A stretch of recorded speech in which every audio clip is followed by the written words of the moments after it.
Ciao amici gatti e amiche gatte! Dopo l'ultimo episodio su questo canale che parlava di convivenza tra gatti, mi avete chiesto di parlare anche di convivenza tra cani e gatti.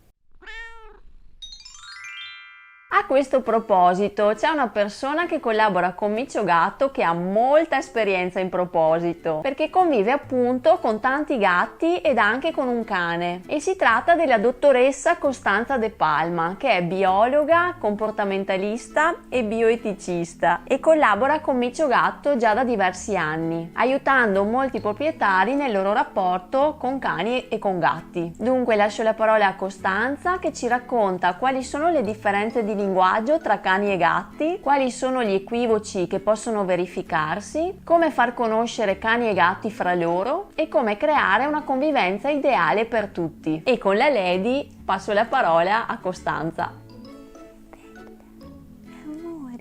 Buongiorno a tutti, sono Costanza De Palma, etologa, comportamentalista e bioeticista e collaboro già da anni con il portale Micio Gatto di Elisa Bertoldi e proprio Elisa mi ha proposto di farvi un video per parlare della convivenza tra cani e gatti e consigli utili per farla andare a buon fine. Chi meglio di me può spiegarlo perché convivo anche con cani e gatti, oltre appunto che esserne esperta.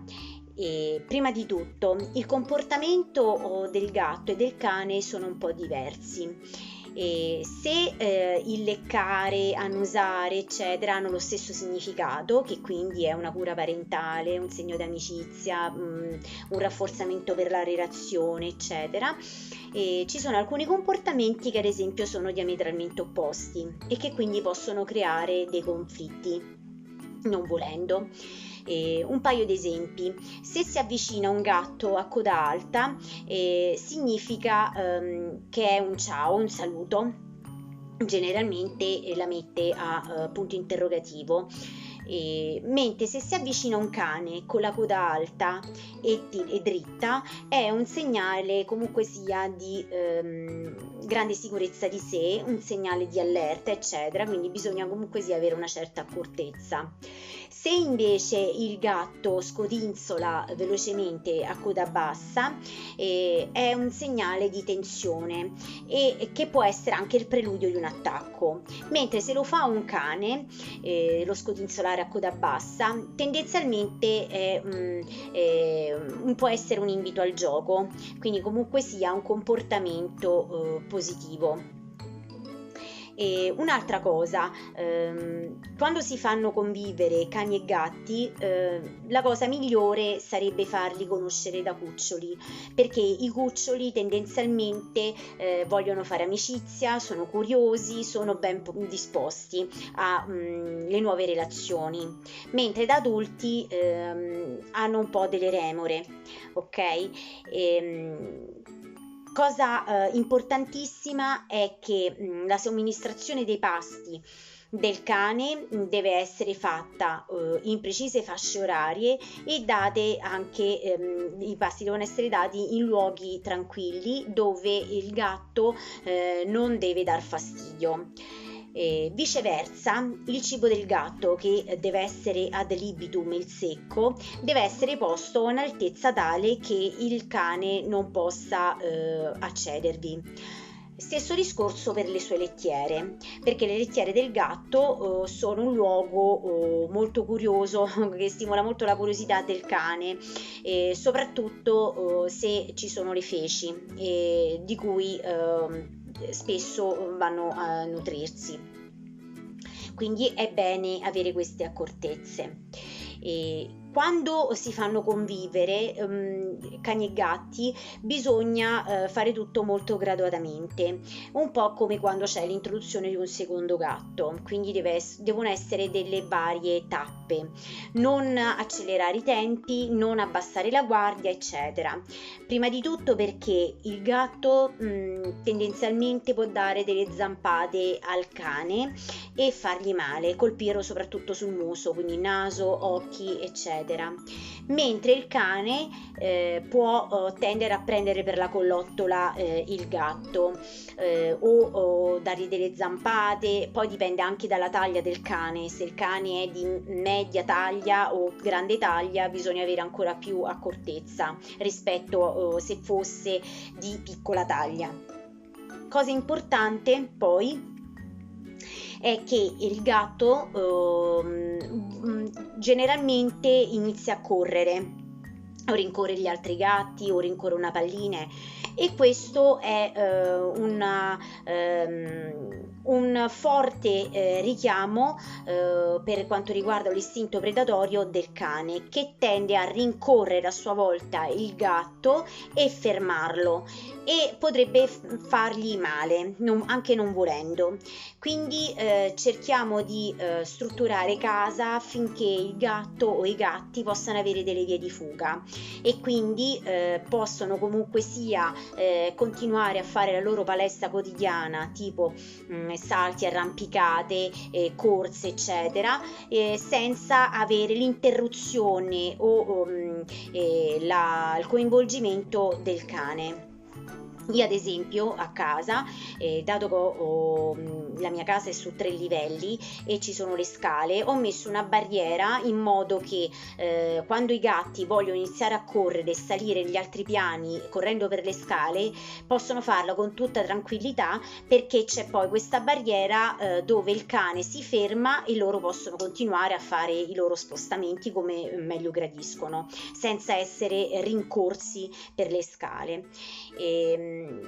Racconto un po' quello che è successo a me. Allora, ho adottato nel luglio dell'anno scorso, dopo che è morta la mia cagnetta di 13 anni, Crystal, che è un cane meticcio di taglia media, all'incirca sui 15 kg. E quando è arrivata a casa mia aveva circa 9 mesi e veniva da un canile di quelli dove non c'è assolutamente l'ora della passeggiata, non si conoscono altri animali eccetera, quindi quando lei è venuta a casa era tutto un mondo sconosciuto per lei, non sapeva nemmeno che cosa fosse il cielo, il prato e quanto di altro, quindi ha iniziato a conoscere prima noi di famiglia, la casa e ovviamente anche i gatti.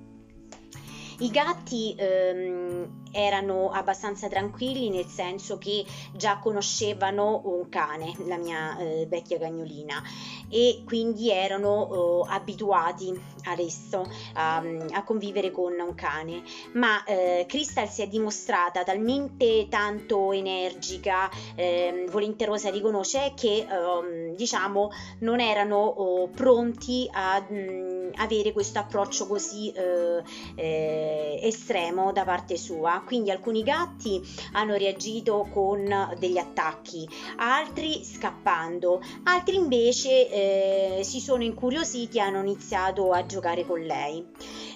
Piano piano nel tempo hanno imparato a conoscersi e a fare amicizia anche con quelli con cui lei era più maltrattata, diciamo. Infatti ad esempio c'è un gatto, il René, bianco e grigio, che è non vedente da un occhio per via di una rinotracheite presa da cucciolo, che era particolarmente aggressivo nei suoi confronti, ma con il tempo hanno imparato a convivere. Ci sono ad esempio qui dei video dove si vede Crystal che fa naso naso con René, o che rosicchia un osso sul divano quando alla poltrona accanto c'è René che dorme.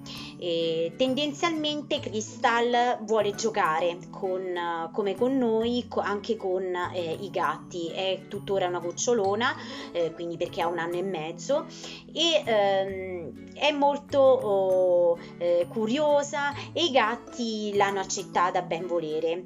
Oltre alle sessioni di gioco dove appunto lei ad esempio fa il massaggino sulla pancia di 2 o 3 gatti che l'hanno presa particolarmente in simpatia, ci sono anche le sezioni di riposo dove dormono tutti insieme, sdraiati ad esempio sul divano o per terra o sulla sua cuccia e quanto di altro. Quindi non è impossibile far convivere cane e gatto, bisogna sempre avere le solite accortezze, e il proprietario, una volta che è veramente convinto che i gatti e il cane non corrono pericoli, perché vedono che ormai si è creato un certo equilibrio, possono tranquillamente stare liberi da soli in casa, anche in assenza di noi proprietari. Spero di essere stata abbastanza chiara e che i video che ho dato ad Elisa possono essere di aiuto. Arrivederci, un saluto a tutti e buona convivenza a sei zampe. Grazie mille a Costanza per i suoi preziosi consigli che ci spiegano a cosa fare attenzione per evitare stress fra i nostri animali e anche per noi umani. E voi convivete solo con gatti o anche con cani? E come va la convivenza? E che tipo di cani e gatti avete? Raccontatemi tutto nei commenti oppure anche nel gruppo Facebook di Micio Gatto, dove trovate anche la dottoressa De Palma e altri esperti del comportamento animale che vi possono aiutare con tanti consigli. Mi raccomando, seguite anche il sito www.miciogatto.it e suggeritemi pure quali sono gli argomenti che vorreste vedere trattati nelle prossime puntate. Un bacione a tutti e ciao amici gatti e amiche gatte!